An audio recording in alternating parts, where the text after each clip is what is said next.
ఈరోజు ఉదయం చేవెళ్ళ నుంచి హైదరాబాద్ వస్తున్న దారిలో ఆర్టీసీ బస్ ఒక ట్రక్ యాక్సిడెంట్లో 19 మంది ప్రాణాలు పోవటం, 32 మంది ఇంజూర్ అవ్వటం అనేది చాలా బాధాకరం.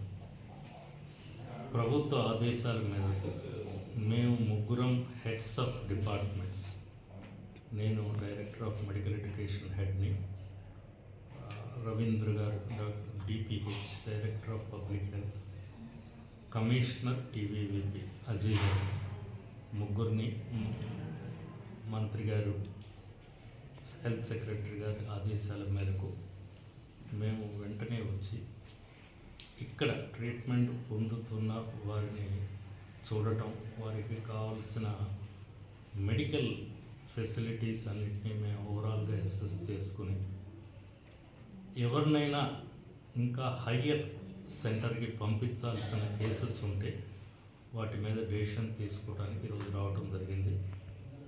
ఈ 32 మంది ఇంజూర్డ్ కేసెస్లో ఒక 10 మంది వికారాబాద్, 11 మంది యాక్చువల్గా వికారాబాద్ హాస్పిటల్లో అడ్మిట్ అయ్యారు.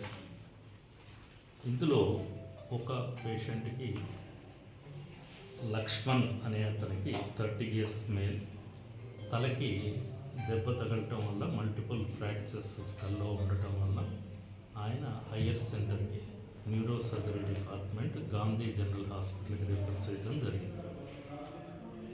తక్కిన 10 మంది పేషెంట్స్ కూడా స్టేబుల్ కండిషన్లోనే ఉన్నారు, ఆరోగ్యంగానే ఉన్నారు, వాళ్ళకి కావాల్సిన ట్రీట్మెంట్ జరుగుతూ ఉన్నది. ఇద్దరికి బోన్స్ పరంగా ఫ్రాక్చర్స్ ఉన్నాయి.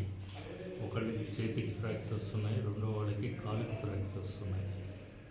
ఈ రెండింటి treatment facilities, better equipment and better facilities కోసం వీళ్ళని ఉస్మానియా జనరల్ హాస్పిటల్కి షిఫ్ట్ చేద్దాము అనే డెసిషన్ తీసుకున్నాం. అదర్ రిమైనింగ్ 8 మంది దే కెన్ గెట్ ట్రీట్మెంట్ ఇక్కడే వికారాబాద్లోనే వారికి కావాల్సిన వైద్య సహాయం అందుతుంది. సో గవర్నమెంటు ఈ ఇన్సిడెంట్ జరగగానే వెంటనే రియాక్ట్ అయ్యి ఎంటైర్ డిపార్ట్మెంట్ని అలర్ట్ చేసి, పర్టికులర్లీ హెల్త్ మినిస్టర్ గారు టెలికాన్ఫరెన్స్ కండక్ట్ చేసి మా హెడ్స్ అందరినీ అలర్ట్ చేశారు. మీరు అందరూ స్పాట్కి వెళ్ళండి, ఎక్కడా కూడా ఒక పేషెంట్కి అసౌకర్యం అనేది జరగకూడదు, ట్రీట్మెంట్లో ఎక్కడా లోపాలు ఉండకుండా చూడండి అని ఇన్స్ట్రక్షన్స్ ఇచ్చారు. వారి ఆదేశాల ప్రకారమే మేము రావడం జరిగింది. ఇక్కడ ట్రీట్మెంట్ అన్ని చోట్ల కూడా వారికి అందాల్సిన ట్రీట్మెంట్ అందుతూ ఉన్నది. షిఫ్ట్ చేయాల్సిన ఇద్దరిని కూడా మేము ఉస్మానియా షిఫ్ట్ చేస్తాం. చిన్నపిల్లలు ఎవరైనా ఉన్నారా సార్? ఇందులో ఒక 6 months బేబీ అక్కడ గవర్నమెంట్ జనరల్ సిజిహెచ్ దాంట్లో కమ్యూనిటీ హెల్త్ సెంటర్ చేవెళ్ళలో ఉన్నది, అది కూడా డిశ్చార్జ్ అయింది. ఇక్కడ ఒక 6 years పాప ఉన్నది, తొడకి దెబ్బ తగలటం, కానీ అందులో బోన్ ఫ్రాక్చర్స్ ఏమీ లేవు, కండరాలు ఒత్తిడి వల్ల ఎక్కువ ఉన్నది అని డాక్టర్స్ చూస్తున్నారు. సార్ మన దగ్గర అన్ని ఎక్విప్మెంట్స్ ఉన్నాయా అంటారా?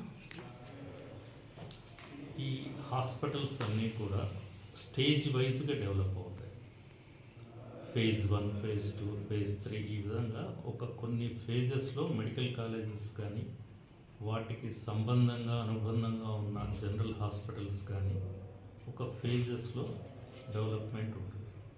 మొట్టమొదటిగా బేసిక్ సైన్సెస్ అనేవి ఎంబీబీఎస్ మెడికల్ స్టూడెంట్స్ కోసం ఉంటుంది, బేసిక్ స్పెషాలిటీస్ ఉంటాయి. దాని తర్వాత సూపర్ స్పెషాలిటీస్ యాడ్ అవుతాయి, like neuro surgery, cardiothoracic surgery, plastic surgery. మనకి ఒక పేషెంటు రోడ్ ట్రాఫిక్ యాక్సిడెంట్ జరిగినప్పుడు